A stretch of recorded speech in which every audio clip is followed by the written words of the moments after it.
Welcome back to Halloween Lives, the podcast of Michael Myers. I am your solo host today, Austin Duncan.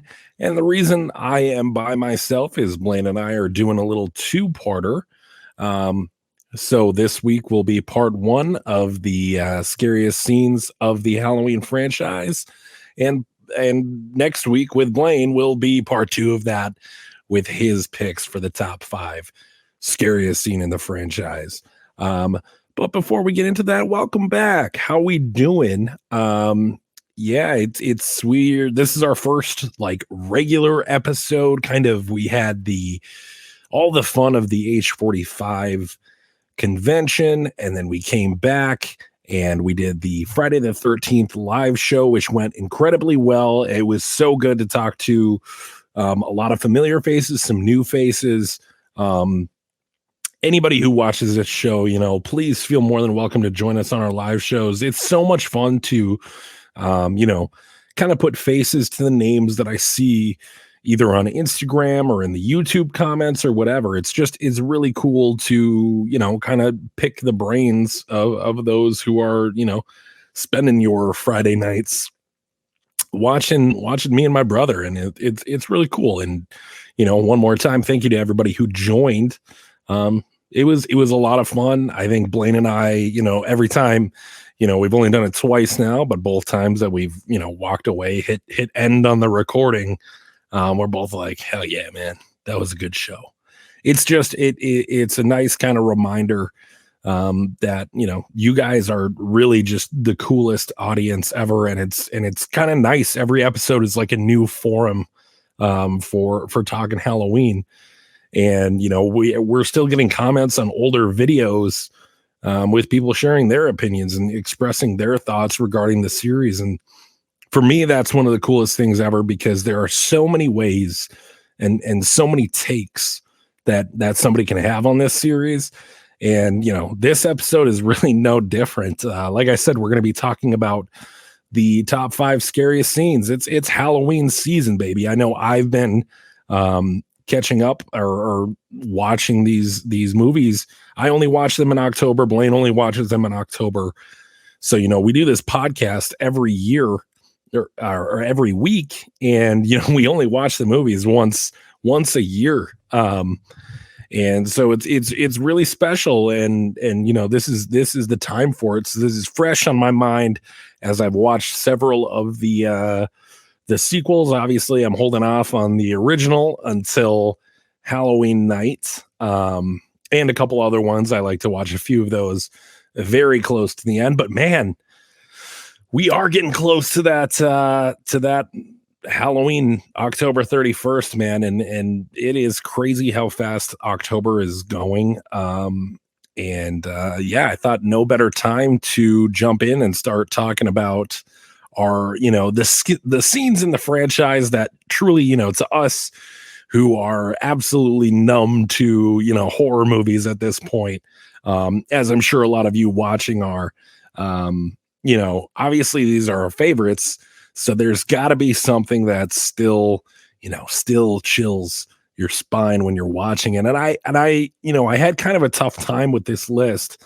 Again, just because I've been watching these movies for 20 years now.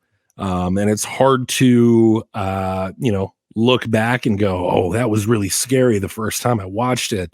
So there might be a little bit of a bias towards some of the newer movies, because that's what I can kind of remember, as being the really spooky scenes. But there are, I can think of one specific, pick that I have on this list that, is from an older movie that the older I get, the scarier it really becomes. That's probably my number 2 and number 1 picks, honestly. So yeah, we're going to have a lot of fun. We're going to talk about that stuff. And, before, I'm not going to say it at the end, or I will say it at the end, but I'll say it right here too as well.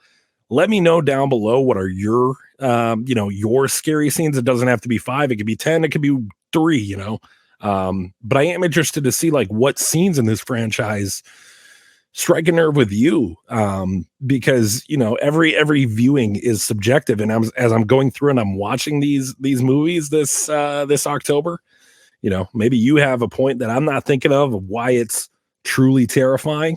So let me know. Talk to me.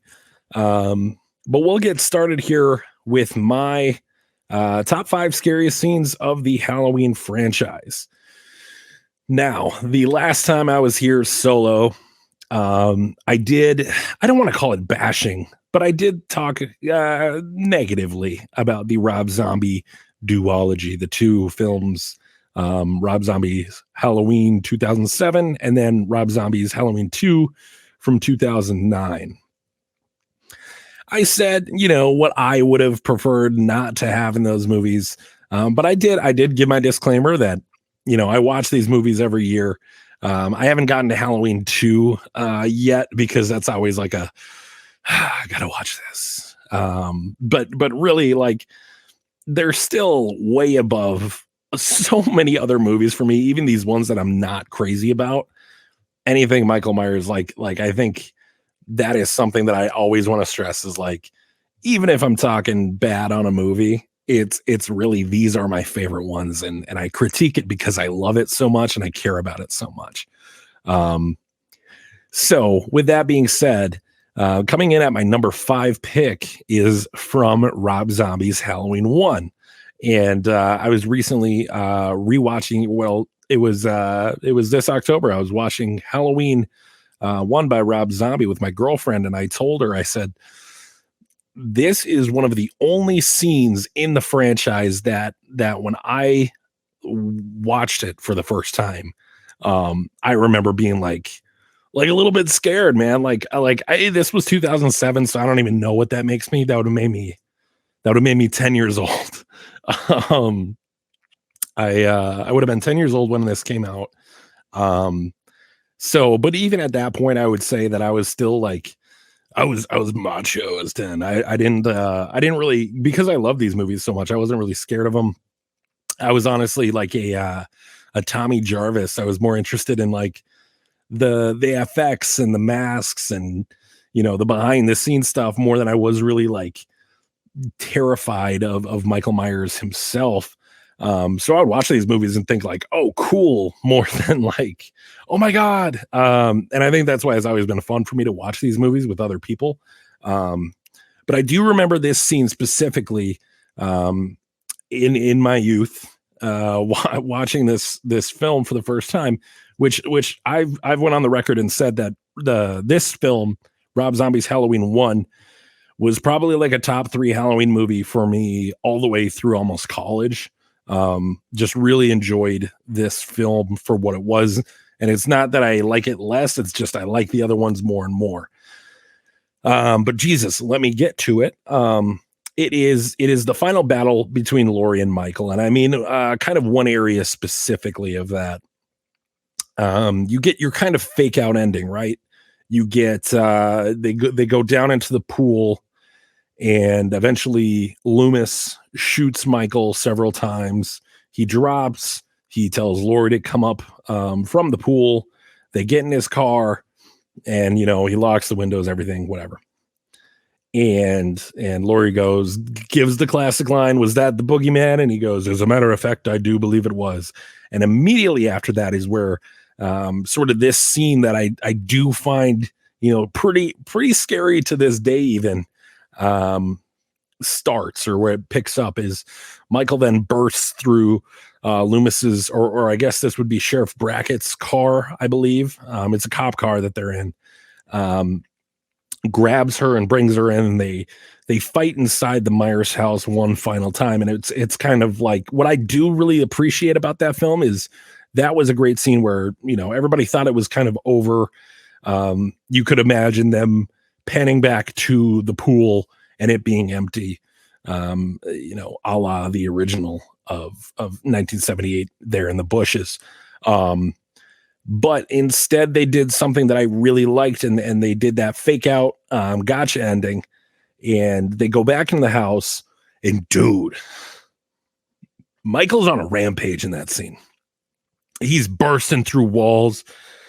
I think the scene, or the part of that scene that really like sticks out to me to this day, is when Laurie is, I guess, in the ceiling, or in an above floor, something above Michael, and he's just breaking down the floorboards or whatever it is, the wood holding it up.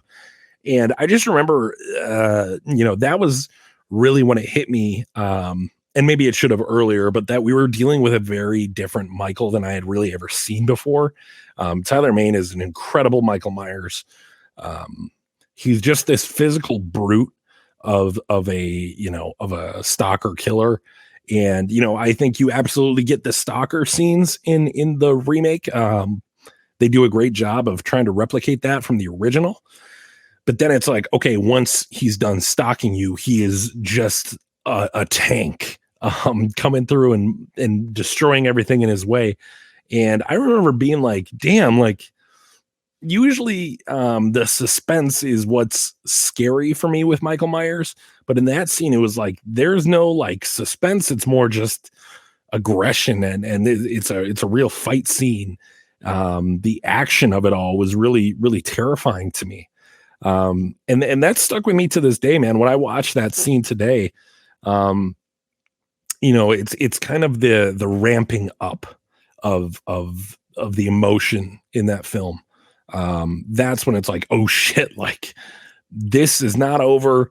In fact, it's taken up to 11 now.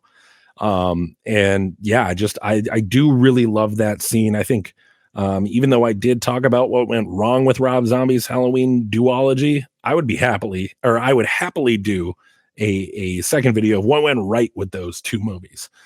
Because, even though I am very critical of that second film, that first one, man, there is a lot to love about that film. And I understand why people like that second film. Obviously the rights just went to Miramax with the whole thing. And I remember, if you were at the live show, you heard me say, I really wanted A24 to get the bid for this new whatever of the franchise, because I thought that they would do something artsy with it, and I'm a little artsy bitch, and I love that kind of stuff. But the realistic thing that could happen is we could get something like Halloween 2. And then I'd be just part of this crowd that complains and moans about it.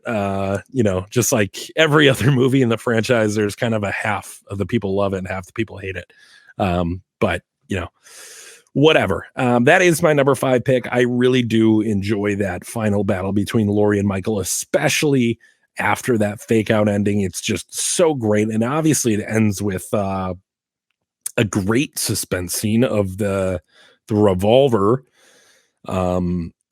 She's clicking it and she, pulls the hammer back, reloads it, click. And eventually the gun does go off, and that scream of like, now you're a murderer too, Laurie. Which obviously becomes like a huge, huge point in the next film. That is kind of a terrifying thing. And it's just like, damn, this really is the worst night of this girl's life. And that chilling feeling is what you're left with in that film. And then obviously, I think you get some like home footage of Michael, the dag farts, young Michael, doing his thing after that. But it is just like a really chilling final sequence. And I do love that part of that film. Because you're dealing with a Tyler Mane, you gotta really just go all the way in and give this Michael that's just insane. It's David and Goliath in there, and yeah, just a great scene. So that brings me to the number 4, and this is where I'm saying I'm a little bit more biased towards some of the newer films, just because those kind of scarier moments kind of stick out to me in my brain a little bit better. I was never traumatized by Michael Myers where I could like go back and be like, him killing Annie in the original is like still sticks with me to this day, man. I don't have any of that. But this next scene was a relief in a lot of ways, but it was also it also just succeeded at what it needed to do. And that was the Halloween 2018 opening scene. Now, I've talked about this a couple times. I believe this might even be in one of my favorite scenes of the franchise when we talked about it, because it's absolutely deserving of that as well. Dude, you want to talk about suspense and just that slow burn, which I am such a sucker for. I love when horror movies just let things progress as slowly as possible and it just keeps building. Um, Sidetrack, I saw the new Exorcist. We talked about that on the live show. And the first half of that movie is the exact same way. It has this really nice, slow build. I won't talk about the second half of that movie, or this episode would be 4 hours long. I've got some opinions. But that's how this Halloween 2018 opening is, man. It is just, it's I don't know if it's called Chekhov's gun, or whose gun it is, but essentially the idea is if there's a loaded gun in a film, that you see at some point in the film, it will be shot, right? And Michael is that loaded gun in this scene, man. And you just know, like, from the beginning, like, damn, like we're back. First of all, I think there was a lot of this that goes into the specifics of where we were in that time, going from Rob Zombie's Halloween 2 in 2019 to Halloween 2009 to Halloween 2018. I mean, we had almost a decade of no Michael Myers, and it was like, okay, now he's back, man. Now it is official. You know that we're in for some classic Michael Myers.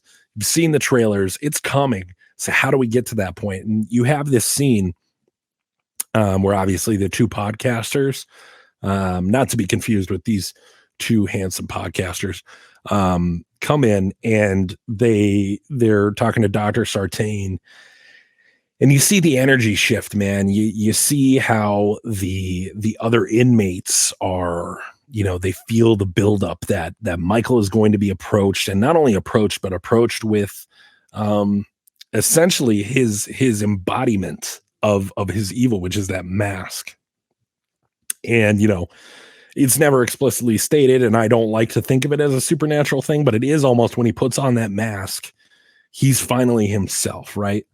And there is some affinity that Michael has for that mask, because clearly he specifically goes after it after the gas station bathroom scene. Clearly he's going back for that mask. There's something there. He goes back for it and kills. And you know what? He goes back for it and it ends, now that I think about it. So, these guys are walking in, and it's ridiculous. Obviously you're walking into the jaws of a shark here. And the audience knows it, but these podcasters don't know it. This guy hasn't killed anybody in 40 years. He's this old guy in this, mental health facility. He's not a big deal. We're just trying to in fact, they're trying to get him to talk.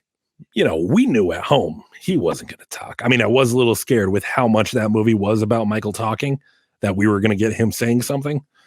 That never happened, luckily, unless you believe in the Halloween Kills give it back thing, which I don't know. I teeter on the fence of that. And by teeter, I mean, I definitely don't believe it. But you've got this buildup, and you got the dogs are barking, even the humans, some of the humans are barking, and everything is just building, and the camera shots start out real slow pans, and then all of a sudden we're flicking back and forth across everything as the one podcaster is lifting up the mask and going, say something. And then, obviously it just swells into this crescendo, and bam, it's Halloween, and you get that, the deflated, rotted pumpkin coming back to life. Man, that, before, obviously it's awesome once you get to that credit scene, but before that, it's like, Jesus, what is about to happen? I mean, if you could think back to your first time watching that scene, before you knew that was just kind of a cold open, I didn't know what was going to happen, man. And it was such a new environment to see Michael in. I mean, he's mask, he's without his mask, he's in white scrubs or prisoner garb, and then it was just so unfamiliar. It was a good way to catch the old OG fans on their feet. And yeah, man, when I think about that in the theaters, I think there was some genuine fear going through my body, which, like I said, I'm this numb thing when it comes to horror movies. I watch and I go, oh, awesome, or I laugh, and everybody around me is freaking out who doesn't enjoy these things. What I'm saying are normal people, not freaks like us here in this community. But for something to crack that shell, which I think is pretty thick, I got to give him props, and that's why I think it deserves to be at the number 4 spot for me for my top 5 scariest moments here in this scary, spooky month of October. The next one, man, all those people that thought I was a Rob Zombie hater, here it is, man. I'll give him props where it's deserved. The one thing that I really love in Rob Zombie's Halloween 2, and you probably know what it is. It's the hospital sequence. Masterfully done. It is just an awesome scene. Obviously, the movie starts out with Laurie recovering or being taken to the hospital and beginning to recover, going through surgery. You also have the disgusting morgue drivers saying horrible stuff that only a guy like Rob Zombie can write. But then you get into the hospital, right? And, Laurie is, I forget what leads her. I haven't watched this one, like I said, this October, but I forget what leads her out of her hospital room specifically. It's one of those things where, if you've ever been in a hospital, if you unplug yourself from anything, bells and whistles all around. The hospital will, the nurses, the doctors will find you should you leave your bed. But, in movies, that kind of thing never happens. So she ends up going out, which is always scary. I mean, dude, every movie that has like people removing an IV shivers down my spine. That's a real fear. But she's going down there, and eventually she sees none other than Octavia Spencer. And, she turns around and she's got this slash through her face, and it's fresh. So fresh, there's not blood. And then finally blood starts spewing out. And from behind the wall, obviously, dude, Tyler Mane, I can't say it enough, is just this massive dude. And I saw him in person, and it's even like I'm 6'1", 6'2", and I'm looking up at this guy like, Jesus Christ, this guy's fucking big. And you look at him, and he walks out behind Octavia Spencer, who I don't know how tall she is, but anybody looks short compared to that, Michael. And then there's just this brutality throughout this scene, and it's kind of like that Rob Zombie Halloween 1 that came in on my 5 pick, for just this, like, it's suspense, but it's also just this like brutal nature. I mean, Laurie goes into the stairwell, and there's somebody with their like eyes gouged out in there, and it's like, Jesus, this dude's going around murking everybody. There's some off-screen deaths, but you gotta imagine there's way more. Michael literally slaughtered this hospital, getting to Laurie. But I think where it really stands out to me, and where I remember being like, Jesus, man, this is pretty freaky, is in that she gets out to, I don't even know what you would call it. It's like a booth outside of the hospital for driving in. There's definitely a name for it, but I'm not going to come up with it right now. But anyways, Buddy, the night shift cop there. Oh man, Buddy, what a good guy. First of all, it's pouring outside. He sees this girl. He's like, hey, I think he gives her like a donut or a warm drink or something. I mean, he's just the man. He's one of the surprisingly redeemable characters in this movie. And maybe he's not even that nice, but it's just like anybody who's not a complete jerk in these 2 films feels like, the nicest person to ever exist. Yeah, Buddy, the night shift guy feels like a kiss from your grandma, man. He's just the sweetest thing to Laurie, and exactly what she needs in that moment. And she's tripping. He's here. You're gonna die. You gotta think. We gotta get out of here. And he's like, hey, he's clocking in. It's his 9 p.m. to 5 a.m. job. He's doing his 9 to 5. He just He's like, hey, just listen here. You know, you probably went through some stuff today. I'll take care of you. Don't you worry. And, it's similar to Ishmael and in Rob Zombie's Halloween 1, again, where you're getting this one guy that's nice. And God, wouldn't you know it, that damn Michael Myers. He's always a problem in these movies for people, right? He comes out, man, and he marks Buddy. Doesn't hold back either. You know, it's a brutal death. But I think of them being trapped in that little box, man. It's just so scary. Michael's got the emergency axe. Dude, it's pretty frightening. Even for me watching today, it's like, dude, they really nailed that suspense in that film. And then, you know, obviously immediately after that scene, the movie goes in such a weird route. But that first scene, man, if you just tack that on to the end of the Rob Zombie's Halloween 1, beautiful. And, you know, I was hoping that it would be like the original Halloween 2 and just be that scene extended through the entire movie, man. That would have been awesome. But I get Rob Zombie wanted to do his own thing. He wanted to be creative. He wanted to take the franchise his way, do his thing. It sounded like he didn't even want to come back for the sequel. So when he came back for the sequel, he told him, like, all right, if you want me back, I'm going to do things my way, which props to Rob Zombie for doing that. His way is not the way I prefer my Halloween films to go, but I know that there's plenty of people who watch our show who are fans of this franchise that feel, you know, he really did nail it.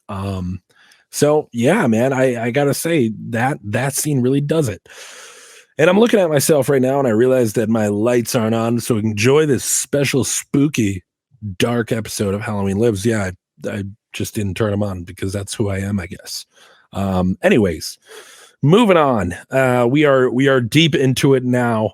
We have done the number 5 pick, the number 4 pick, the number 3 pick, and now we're on to, you know, like I said, these 2 scenes that I'm ending the show with. These are scenes from, you know, movies that are far before I was born.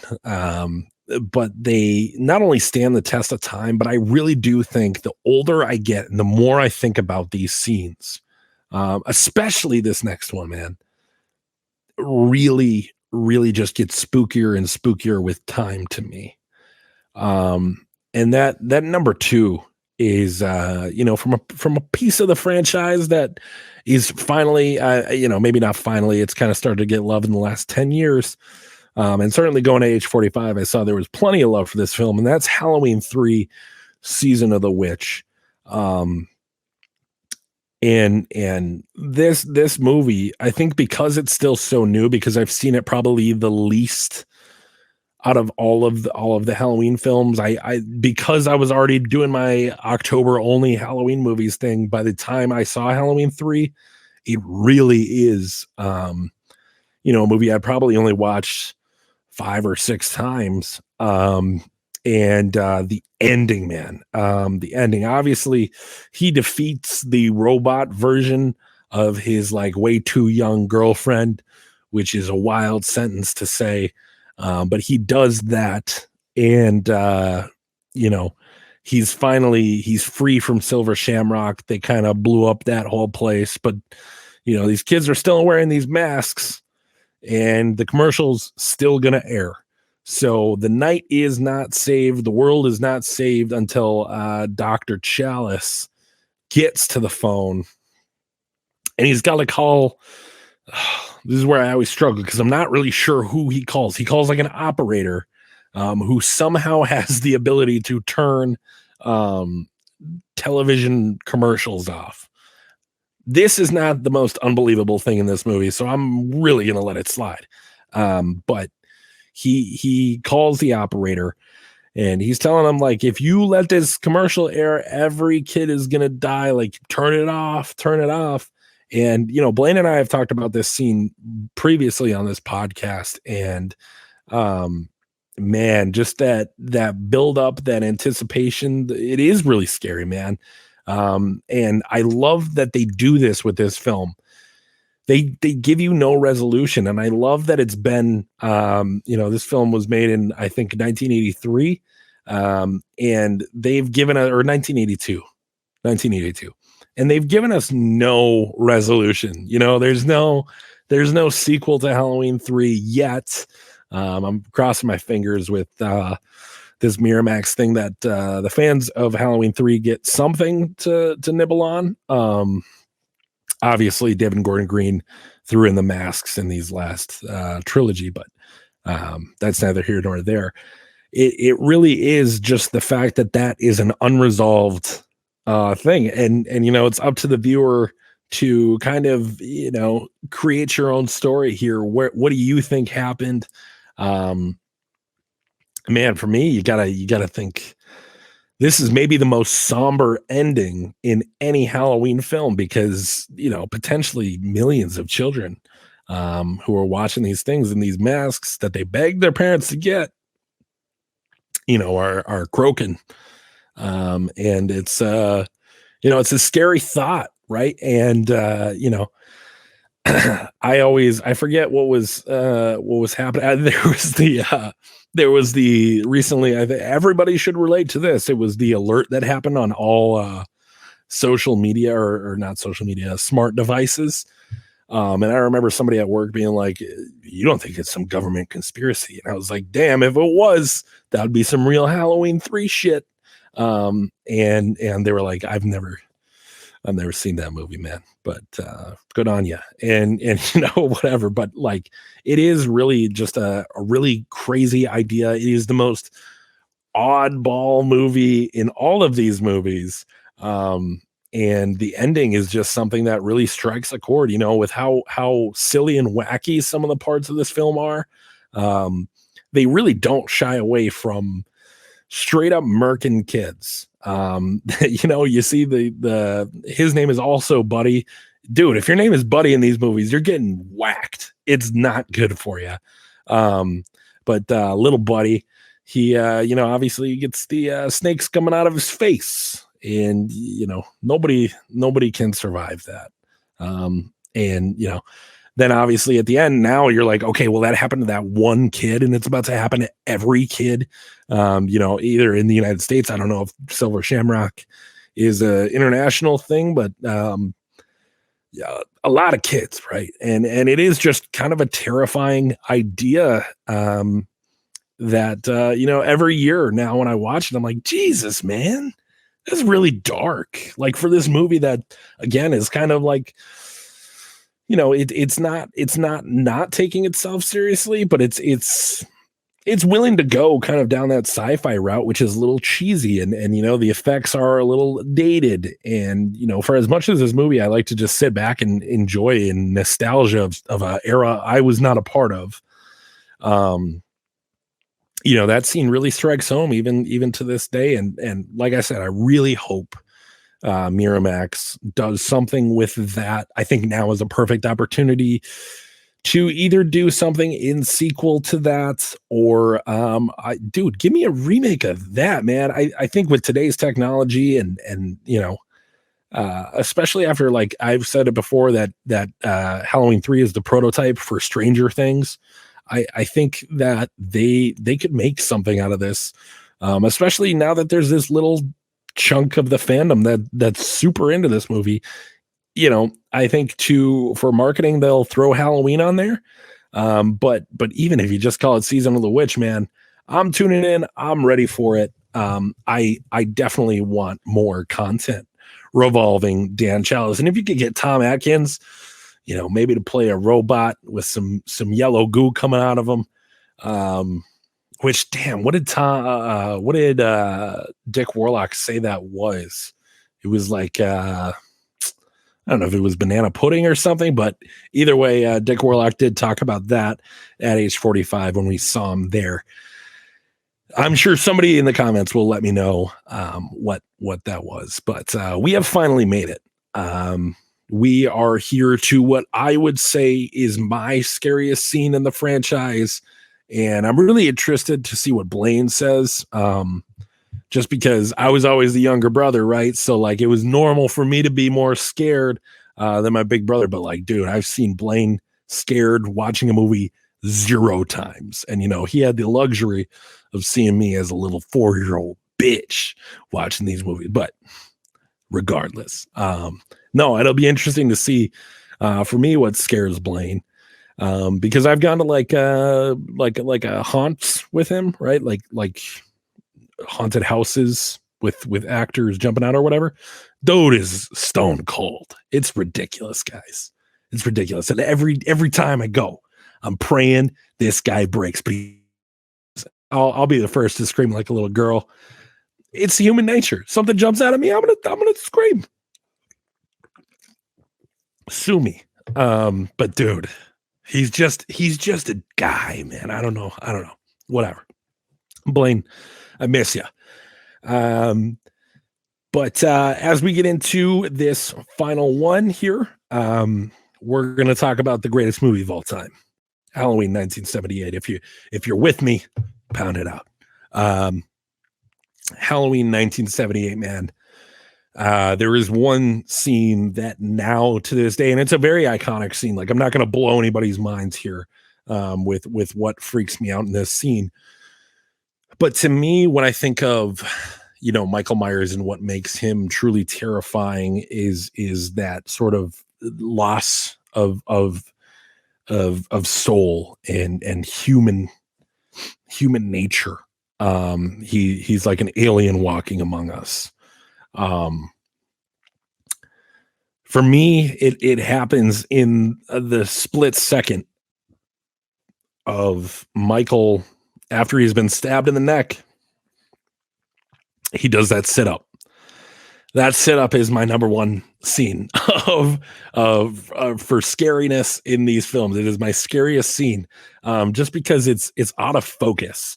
And what a brilliant shot by John Carpenter. What a brilliant shot by Deborah Hill and everybody who was working on this film, because they had absolute piss for budget, and they really just made every shot in this movie as terrifying as they possibly could, because they couldn't afford to do these big action horror film shots. And it's so simple. It's so simple with Laurie in the foreground as the portrait character of this shot. And you just get that blurry Michael sitting up, obviously no hands. It's a core workout, that little move by Michael. And God, if I could go back to age 45 right now, that would be something I would ask Nick Castle about. And just say, what was your direction here? Like, was this something you came up with? Was this something John came up with? How did we get to this? Because it seems like there was, at sometimes when you're looking at that film, it looks like there was just so much magic that happened on accident on that film. But that's not something that, he just decided. He was like, oh, I need to set up in the scene. I'll do it with no arms. Like, there was some thought put behind that. And I'd love to know what that thought was. But dude, that is the most like inhuman shot I can think of Michael Myers. And that's what really terrifies me about this guy. And that's why that film is so important to me, is this character that was created in this film. And I think Halloween 1978 is the only one that really feels like the purest Michael Myers that exists. Even in Halloween 2, he's so similar, but it's just not as pure as in that first film. Is just this inhuman guy who, he's a normal dude. You even see him without the mask on. He's a pretty good looking dude. He's not some monster. He's just this guy that snapped and went wrong, and now he's void of life.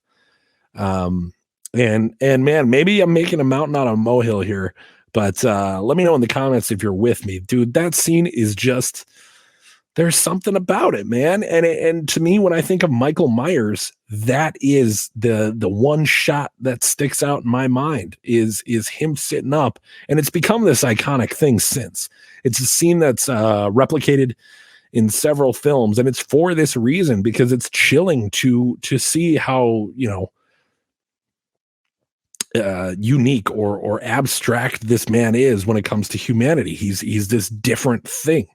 And you know, for as much tension and as long built up as the other scenes in my top 5 scariest scenes of this franchise are, this is something that's over in 2 seconds, but it's just fantastic. And obviously he then gets up and comes after Lori again. But dude, you know, it's the thought of like, these guys had no idea what they were making. And maybe they did in some tiniest part of the back of their heads. And that tiniest part led them to doing these kind of things. But man, just like one of the most iconic scenes in for me, film history, and absolutely 100% cemented in horror film history. Dude, I mean, I can't imagine watching that live in 1978 and just being like, holy shit, like that. He's not only is it scary, he's still alive. But it's scary, just like, this dude is not like you and me. And you know, I did a whole solo episode talking about why him being what he is in that film specifically, and in the David Gordon Green trilogy, where, you know, he's not tied by some curse or some blood hunt for his bloodline, or, you know, pulled by even in Halloween 2, you know, there's something going on with Sam Hain or Samhain or whatever you want to call it, and witchcraft and whatever. I don't like my Michael to have a reason. And when he doesn't have a reason and he pulls shit like that, when a dude who has no reason to does something like that, I'm scared as hell. And all I can say is this whole episode, man, this just makes me want to sit down and watch my favorite movies of all time. And I think I'm gonna turn one of these movies on immediately after I finish recording here. But yeah, those are for me as a guy who watches these films every year and practically worships these like a religion. You know, those are my top 5 scariest scenes. Again, like I said at the beginning, let me know what your scariest scenes are, because fear is such a subjective thing. What's scary to one person is not scary to the other, you know, 95% of the population. And that's why I think horror is one of the most interesting genres in film, because I can love a movie and you can hate it, and we'll have different reasons for it. But it's all valid. It's all, you know, totally understandable in this weird genre of film that, you know, clearly if you've made it 42 minutes into this episode, you enjoy as well. So, like I said, let me know what really spooks you with these 13 movies. You know, I'm really interested to hear kind of like, you know, like a Halloween Ends, like nothing really jumped out to me as scary in that film. But it is one of my favorites. So it's interesting. I want to hear kind of some of the oddball picks, or ones that you think I should have mentioned that, you know, I probably absolutely should have. And then absolutely come back for part 2, where Blaine handles this all on his own as well. And we'll compare, contrast, and we'll talk after. But this has been episode 41, holy moly, of Halloween Lives, the podcast of Michael Myers. I am your host of the day, Austin Duncan, the solo Duncan brother. Thank you guys so much for watching. Please subscribe if you haven't. We are just getting subscribers all the time now. It's weird to just see that number rolling nowadays. But just know that, like, I'm still checking it. Like, we got 2 subscribers moving up to 4. And that feeling is, it's electric. Just knowing that people care enough to subscribe and want to see what we post next. And we do have some really fun stuff coming down the pipeline. Obviously, we just went through a lot of big events for the channel. And you know, we're not going to slow the momentum down anytime soon. We've got a Halloween special spooktacular coming up. I don't even know if I'm allowed to say that. But we got something special coming out for Halloween, obviously. I mean, maybe that should have been a given. And you know, just lots of fun stuff coming down the pipeline, some guest hosts. Who knows? Lots of different fun stuff coming down the pipeline, like I said. So if you want to be a part of that, make sure to subscribe to us on YouTube. Give us a follow over on Instagram, halloween.lives.podcast. Check us out on Spotify. And most importantly, have yourself a happy Halloween season.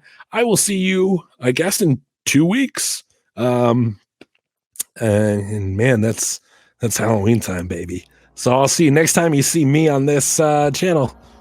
It's going to be a very, very happy day for me. All right. Well, you guys have a great rest of your night. I am Austin Duncan. Thank you for watching Halloween Lives, the podcast of Michael Myers.